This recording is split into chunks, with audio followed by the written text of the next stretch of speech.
Hello, I'm Judy Stiles. Thank you for joining us this week on Newsmakers. Well, for many community agencies, there's been extra challenges with the pandemic, and one in particular is the Area Agency on Aging, serving the seniors in our community. Joining me today, Jennifer Shotwell. Thank you for being here today. Thank you for having me, Judy. It's good to be here. I know a lot of things have changed, and I'm sure that your agency is right at the top because you're dealing with the older generation that perhaps we keep saying the most vulnerable, but your operations, I'm sure, have really changed since last March. They have. We took the drastic step statewide. All of the other area agencies on aging, in unison, closed all of our senior citizen centers to the public. And we did this out of the utmost concern for the clients that we serve, our seniors. Although we did stop serving lunch at our congregate sites, our senior centers, we have not stopped serving meals. So a little shift in our priorities from social activities and social interaction to now nutrition. Right. And of course, one of the things I know you're known, people think of the agency, they think Meals on Wheels. Right. And so people are still getting meals out in the community. Oh, absolutely. The year that ended June 30th, I think we were at about 230,000 home delivered meals. Mm-hmm. And that included from through this COVID pandemic through June 30th, March to June, we actually increased about 18% home delivered meals. So more demand from the people who couldn't get out to the senior centers or couldn't have access to food. Absolutely. And the good folks in the federal government at the ACL who oversee our activities under the Older Americans Act really lightened up on some of our restrictions. So right now, to be homebound, we were able to rescind some of the rules that we had to follow. So if you requested meals, we were able to get you on that homebound delivery route. So that brings up the challenge of, I know you used a lot of volunteers. Yes. That brought the meals out. So you had to change your whole operation. It wasn't someone volunteering, picking up meals and making a route every day of the week. No, effectively, we went from a tried and true 2 decades old procedure for how we handled our meals to bam, immediately we had to switch to a product that could allow us to give a week's worth of meals at a time in order to limit contact. Mm-hmm. And we ended up with a wonderful product. It's actually very, very delicious.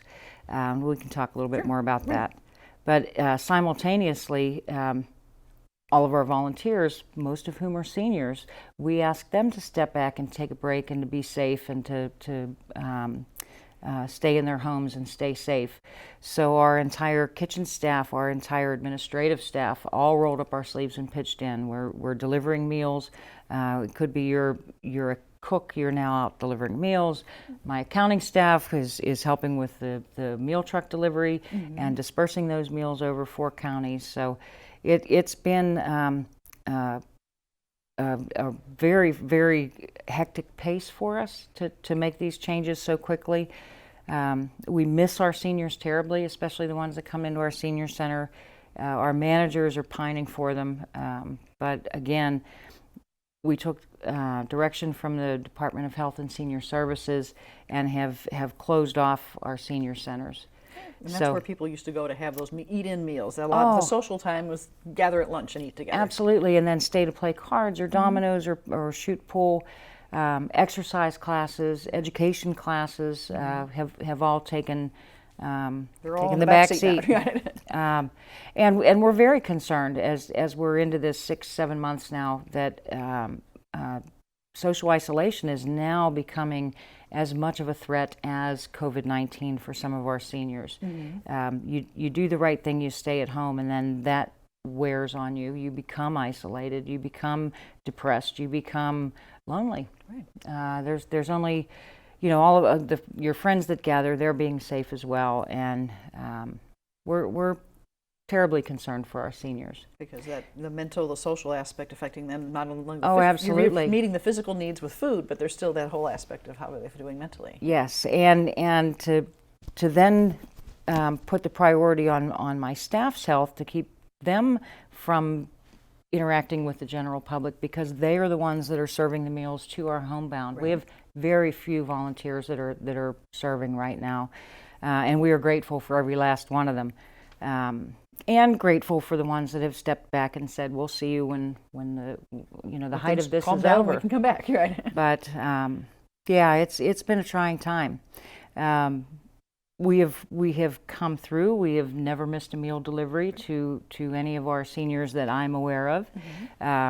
Yeah, there's been no real hitches or hiccups in this transition to this new meal that we're serving, and to boot, our meal deliveries used to come in to our 7 different locations throughout the week. They are now coming all at once on one truck, so 5,000 to 6,000 meals at one time that need to be sorted and dispersed. Then sent out to those different centers. In 4 counties, right. yeah. So it's kind of a spoke and hub system. You're the biggest spoke, and it's going out to those different systems. It is, but I'm terribly pleased with my staff. I'm so very proud of the folks that I work with.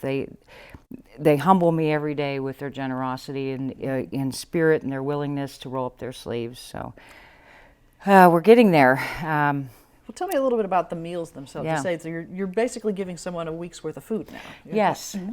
Previously, if you lived, the general rule was if you lived in town where a senior center is, so pretty much Joplin, your meals came from the Joplin Senior Center.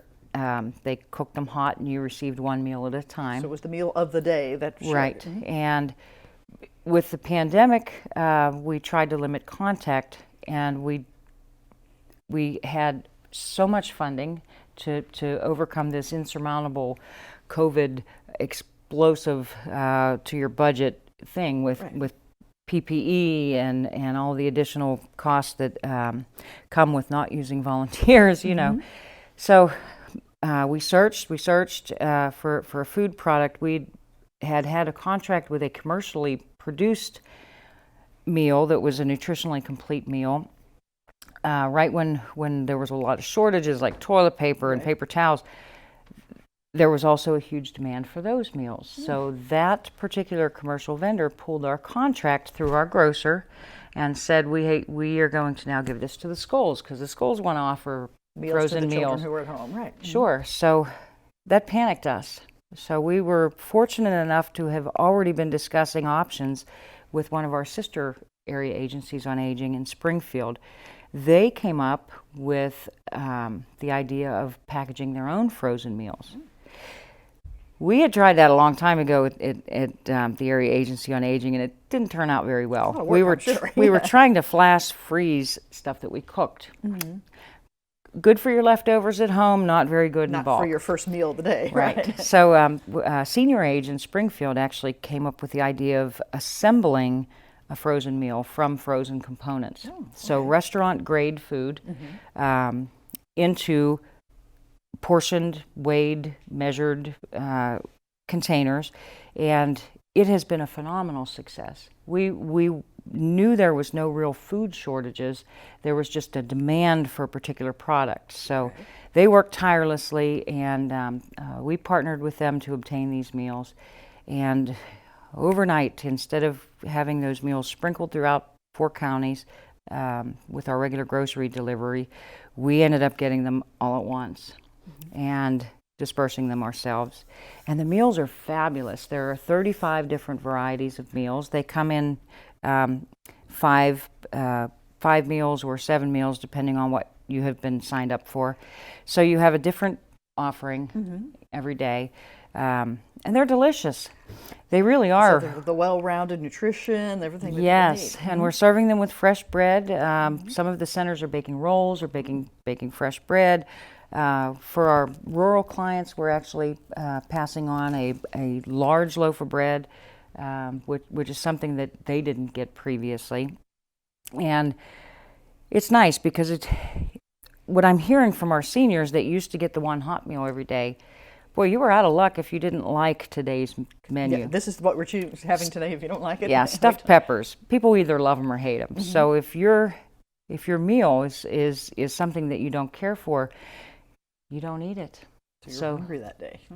Or it comes hot at 11 o'clock, and you may not feel like eating until 2. Right. So we realized that choice was a big important factor, and we have provided that now. There's always a breakfast offering. There's always your basic chicken or meat or pasta or spicy, non-spicy.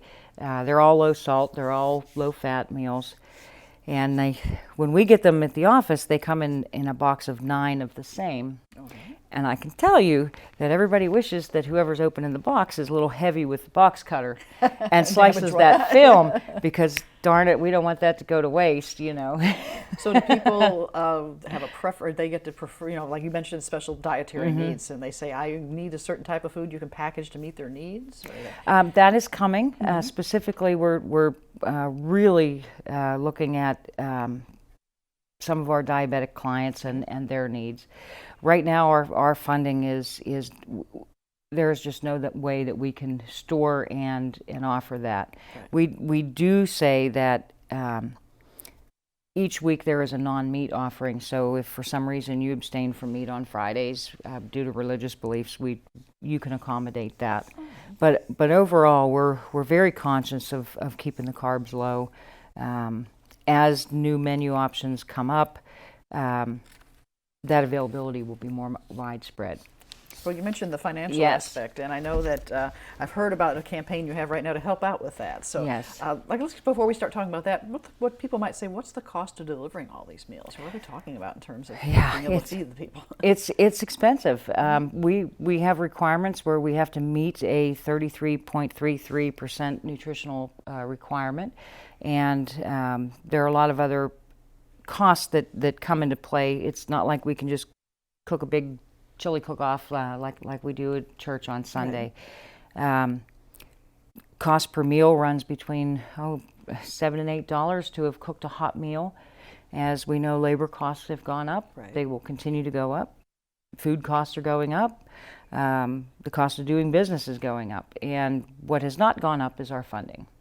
We have maintained a funding level from about 2009. So the revenue's not helping you with the costs of growing up. Right, and demand has gone up. The AARP estimates that 10,000 people are aging into our programs every day in this country. The aging population, right? The baby boomers are getting older. Baby boomers, yeah. In fact, the state plan on aging that the Missouri Department of Health and Senior Services put out estimates that 1 in 5 people in Missouri are 60 or over, and that by 2030, 1 in 4 will be 60 or over. So funding, it's always about the funding. Back in 1968, when the Older Americans Act was written, and then in 1973 when they put in nutrition, they had a wonderful way of funding this program. They wrote into the Older Americans Act that we must afford the senior the opportunity to contribute towards their services. Okay. Sounds great. And what I hear when I read that is it's government for you'll never be fully funded. They're going to always pay a portion of what's involved. So we are mandated to ask for a donation and exist on those donations. We really love to see $3.50 a meal. That covers the raw food costs. Our funding covers the rest. Without that, we end up with wait lists. So, of course, we know not every senior can contribute that, and we want to see them eat every day. The reality is that if you are receiving a home-delivered meal, the average donation that we see is about 24 cents. And last fiscal year, we delivered 230,000. So that's a very small portion of the cost of those meals. Our congregate meal sites, our senior centers, do a little bit better. We're averaging about 2 1/4 on those when we ask for $3.50. But since we've been closed, that precious funding that does help support. It covers the other part of the program as well. The whole nutrition program ties together. Right. And we know we prioritize our homebound folks. We know that they have the greatest need. It's imperative that we get them the food that they need on a daily basis. So we also know that it's more than a meal, and that is pretty much our catchphrase this year. It's always more than a meal. we partnered with Ozark Food Harvest this year, so our homebound clients are receiving not just better quality meals, fresh bread, they're receiving regular grocery deliveries. Okay. So 1 month that might look like rice and noodles and tuna and peanut butter and shelf-stable milk and laundry detergent and paper towels and precious items that if you're stuck at home and you're reliant on family or friends to get you to the market or to get your groceries in, really can hold you through. Right. in Many of these a people that you're pinch. serving aren't getting out because of the situation, so Right. they need those items brought to their homes. Yeah. So access to those shelf-stable items is amazing to be able to provide that for our clients. And again, another aspect of our program that's always more than a meal is we care. We're going to check on you. And we started calling people every day. A lot of people really liked that. Some said, hey, you don't have to call me every day. But we are that friendly voice that you can call. So you're still getting that interaction between the person delivering the meal and the person receiving it. Right. The first home services seniors generally access is nutrition through the area agencies on aging. It's a gateway to other services to keep them aging in place, to keep them in their homes where they want to be. So by getting meals from us, that opens the door and the conversation to a plethora of other resources. You find that many times it's not just an individual, it might be a couple where the spouse no longer can cook, or so they're needing assistance that way. Absolutely. And a lot of times, a lot of our homebound are folks that we've gotten to know over the years coming into our senior centers. So we will also deliver meals to caregivers in certain circumstances. So, for example, if my husband and I were on the program, he is age eligible for our programs. I'm not quite there yet, which I tease him about, but I would be eligible to get meals if I was his full-time So both of you could be cared for that way through the meals and tying that together. So you say there's more demand. Are you getting more calls from people that, whether it's family members or just saying, I'm not going out because of the situation, can you help me? Yes. We are offering any senior, if you want to come and pick up a week's worth of meals, just call your local senior center. You can come to the door, we'll hand them to you. As far as getting on our home delivered routes, call our local senior center, let them know you're having trouble accessing nutrition on a regular basis. We will put you on a route. Right now, there's some rules that have been suspended, so we don't have to go through the full assessment process. We may do that after we open our doors. So it may be that you will bounce between the senior center programs when we open and the home delivered, but we are not turning anyone away. Well, talking about the financial support, I know I have a flyer, and then I think we probably have this on the website as well, but it says, give what you can, all donations are appreciated. So how can people give? If they're, watching someone in the public, well, I want to help this program. You can go to our website at www.aaaregionx.org. You can also access our Facebook page. There's a Donate Now button there. You can call your local senior citizen center and ask how you can get them the donation, or you can come by or call our central office and do the same. So that's the financial support that helps you buy the meals to help other people. Absolutely. There is so much need. We know we're in this for the long haul. Any way that we can support our seniors is appreciated. And this sort of campaign now is running through the end of November, but it's an ongoing need. I mean, you're not going to stop December 1st saying, "Oh, we've met our needs." No. We've had a couple hits this year, and two of them are two large fundraisers that we do every year. In March for National Nutrition Month, we have a dinner plate fundraiser, and that's kind of fun because all of our senior centers kind of compete against one another to see who gets the most donations. That was canceled midstream. And normally in October we have our Grapes and Grog fundraising event. And of course we can't do that right now with this pandemic. So we're in need. So hopefully those people who would have attended those events can then say, well, I'll just give this way directly to the organization. Yes. We have always been blessed in Southwest Missouri. Our community supports us 100%. Our local businesses have been so giving. It's been a tough year on everybody, including our local businesses and our communities. So when we say you're supporting a senior, the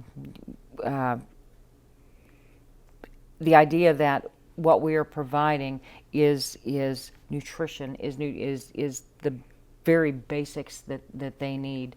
We're not offering, much glamour, but you're allowing a senior to stay in their homes instead of the alternative, which is nursing home care. They have to go somewhere else. Yes. Do you find some people sometimes maybe they're reluctant to ask for help? Oh, let somebody who's worse off than I am have help. Is that a response sometimes? Yes, and I get choked up every time I think about it, Judy. Our seniors, this greatest generation, they are a proud bunch. And I hear so often, I have enough, I'll get by. Right. And they don't appreciate the fact that they're prime candidates to be receiving these services. They have the need, they have the right to access them as everyone else does. And it does. It chokes me up because that generation was learned, was taught, and they have learned that you don't ask for help. They're self-sufficient. They're still out there trying to give help to everyone else when they don't have the means to get by. So don't hesitate to ask for help. No, please don't. If there are any seniors watching, please give us a call. We can really help you out. And if you know of someone, if you have a neighbor or a relative, or and of course our program, we're recording in Joplin, but this is a national system. So if somebody's watching across the state line, their communities probably have similar programs. Oh, absolutely. Every state in the United States have area agencies on aging. There are over 614 in the 50 states, and Puerto Rico and the Virgin Islands actually has programs. And something some folks don't realize, that if you go visit the grandkids in Pennsylvania, you can actually go to your local senior center. You will not be turned away. There are no borders. They won't say, well, you're a Missouri resident, you can't help me. Right. No state lines, no county lines. There are very few programs where we can't reach outside of the state to give you a hand. And I know there are folks in Galena or Miami that are closer to us than their central offices. Right. We can do some legwork, get you an actual human person to actually contact instead of being on that telephone forever. Trying to track somebody down. So resource-wise, you're still providing a lot of resources for seniors. I mean, you've been the go-to for when people have questions. And still are. Our phones are ringing. Our central office doors are open. So if you have questions, you can stop by.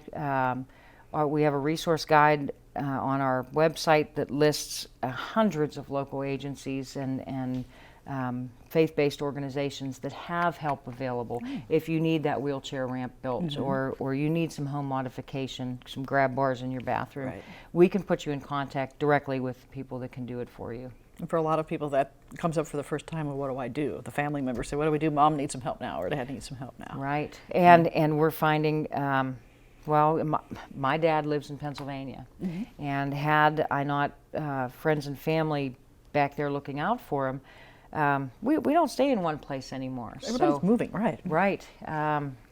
His welfare is better in Pennsylvania, where his friends are and his activities are, but that makes me hard pressed to watch out for his health. Right. So knowing that I could call and who to call in Western Pennsylvania to get him the help he needs, I just start with an area agency on aging. Right. So if there are any people caring for their parents out there, same thing. Find out where that agency is in their community to help them out. Yes. Of course, we're recording this in October, and for a lot of seniors, Medicare, age 65, it's like, oh, what do I do? Especially those who are first doing it for the first time. You're a resource for that as well. We are. We can do some Medicare savings programs. We can help you with Part D premiums. We have some options there for you, and some education. So you just call our central office and ask them about open enrollment time. We can get you signed up for a pretty short appointment, and to see if you qualify for any of the programs that are out there. Imagine that can be overwhelming the first time someone has to deal with it. Oh, it is. Especially if they've had insurance all their life, and all of a sudden you don't have insurance more, you have Medicare. I know, and it's frightening.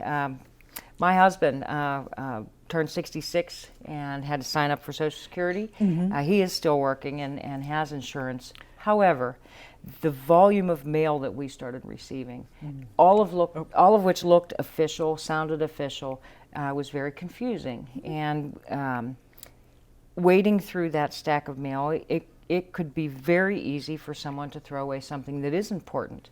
There are so many scams out there. Right. Something else that we offer help with is fraud education. But yes, confusing is a small word compared with what is coming at you, because all of the offices are closed. So you can't go down to the Social Security office. They have contacted me, Social Security, and said, please tell your people, call that 1-800 number. You can still talk to a person by phone. Yes, even though we're closed, we are still here working. So it's a way to get the word out. So if people have questions about anything senior related to your office, give us the phone number. I don't know if we've mentioned that on the show. Sure, it's 417-781-7562. We are located at the corner of 15th and Missouri. Like I said, if you call us and let us know you're coming, we can anticipate your needs based on a short conversation. But our doors are open at that location. Great. So anything that we can help, supportive services, questions, signing you up for Medicare, Part D, open enrollment season. My staff is hard at work, and we would be happy to see you. Great. So it sounds like your staff is keeping busy in many different ways now that they're not just working in their area, they're all helping out and making the system work. Right. We were talking about that before, how blessed we are. I mean, nonprofits, it takes a special person to dedicate their life to a nonprofit. And my staff is amazing. They are committed to the programs that they are running. They keep the services to the seniors. They are providing in the forefront. We have a mantra at the office: we serve seniors. We don't run programs. Right. So you keep that focus in mind. And it's amazing what we can accomplish. We will get through this. Keep people in mind. I keep hearing when we get back to normal, there is no getting back. We are going to have a new normal. But and you're adjusting and making those changes to make it strong. the Area Agency on Aging will be there. Great. Yeah. Well, Jennifer, I'd like to thank you very much for visiting Thank with you. me today. I appreciate it. And I'd like to thank you, the viewers, for joining us this week on Newsmakers. I'm Judy Stiles. Hope you can join me again next week at the same time on this station. We'll see you then.